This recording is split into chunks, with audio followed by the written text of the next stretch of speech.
Okay, today I'll be doing 4 problems from page 288. The first problem we'll start with is number 39. This has 4 terms. Since it has 4 terms, I am going to look at this as a grouping type problem.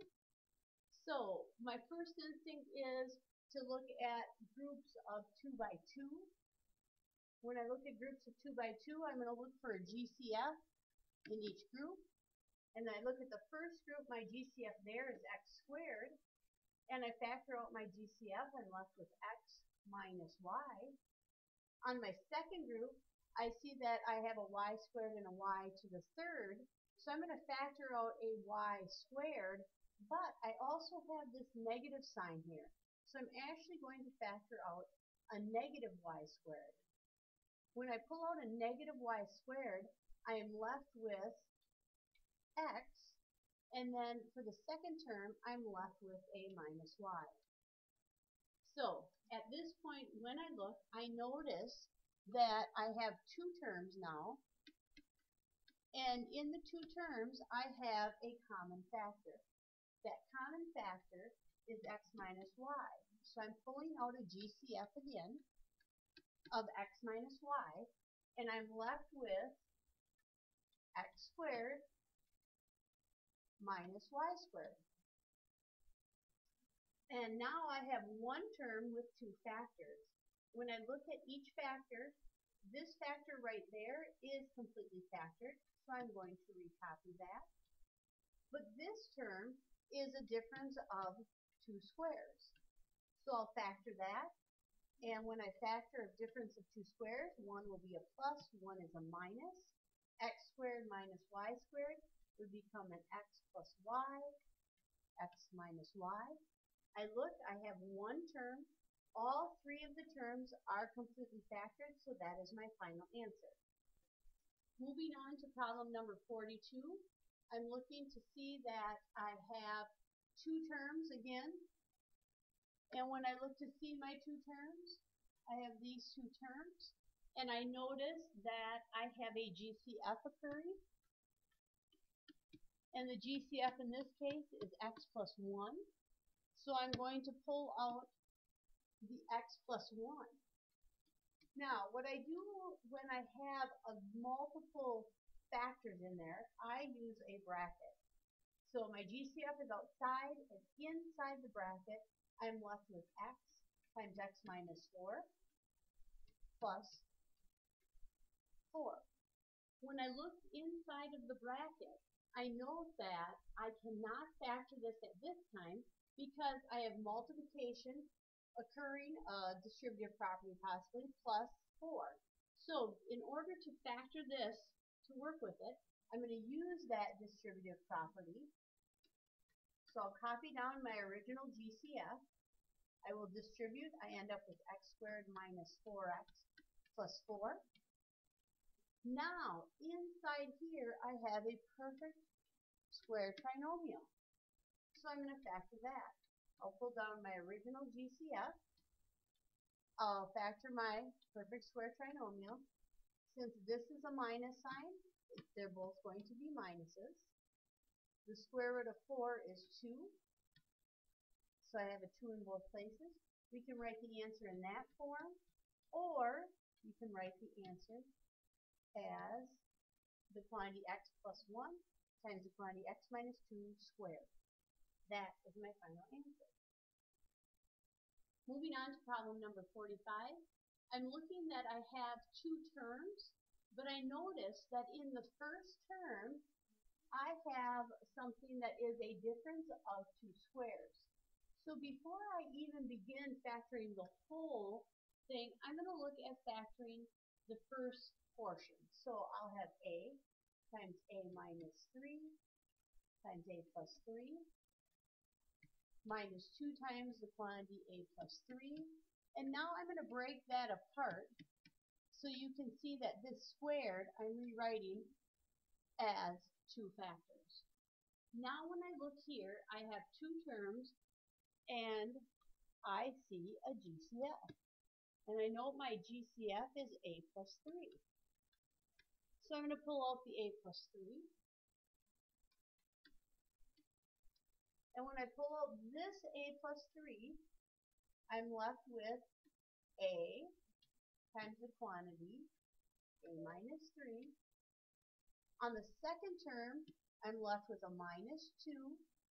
Please excuse the I pulled out the a plus 3, so I'm also left with a plus 3. Now at this point, when I look at this inside the bracket, I realize that I can't factor until I get rid of the parentheses. So I'm going to use the distributive property inside the parentheses. I end up with a squared minus 3a minus 2a minus 6. I'm going to collect like terms inside of the brackets again. So I end up with a squared minus 5a minus 6. Now I have a trinomial, and when I note that I have a trinomial here, this is going to be a factor add. So I'm going to look for factors of negative 6 that add to negative 5. So I have 1 and 6 and 2 and 3. I note that I have to have a negative 5 and I need a negative 6, so I'm going to try a negative 6 plus 1, and if I note, that will add to negative 5. So coming back to factor, I pull down the a plus 3. I'm going to have 2 more factors. I'll start out with an a in both. Since I said a 1 and a negative 3, or excuse me, a 1 and a negative 6, I have a plus 1, and I have a minus 6. That would be completely factored. Okay, looking at number 48. This one can be tricky. I'm guessing that many of you looked at this and thought, hey, I'm going to go 2 by 2, and then you got so far and you ended up getting stalled out. So you had to go back to the drawing board. So when I looked at this, I thought 2 by 2 initially also, but then as I was looking, I noticed I had an x squared, an x, and then my constant. So I thought about this as a 1 by 3 grouping.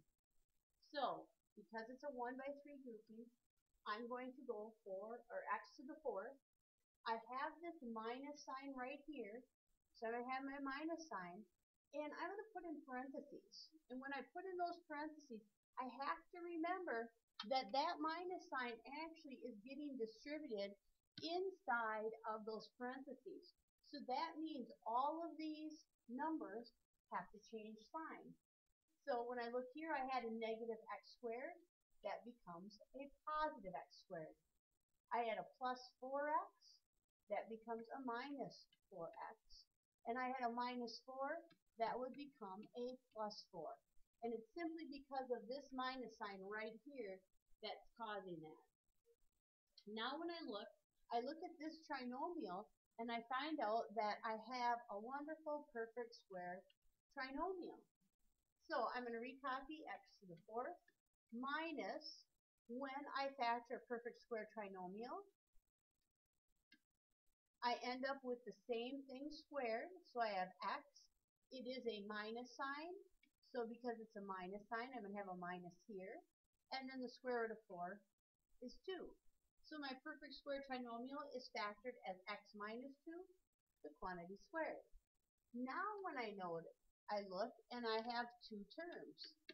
Since I have 2 terms, this is a difference of 2 squares. When I look and see, all right, difference of 2 squares, I know one has to be a plus, one has to be a minus. Well, the square root of x to the 4th is x squared. So I place that in the leading position on both factors. And then I take the square root of x minus 2, the quantity squared. So I get x minus 2. I do not put a parenthesis there because it's a plus sign.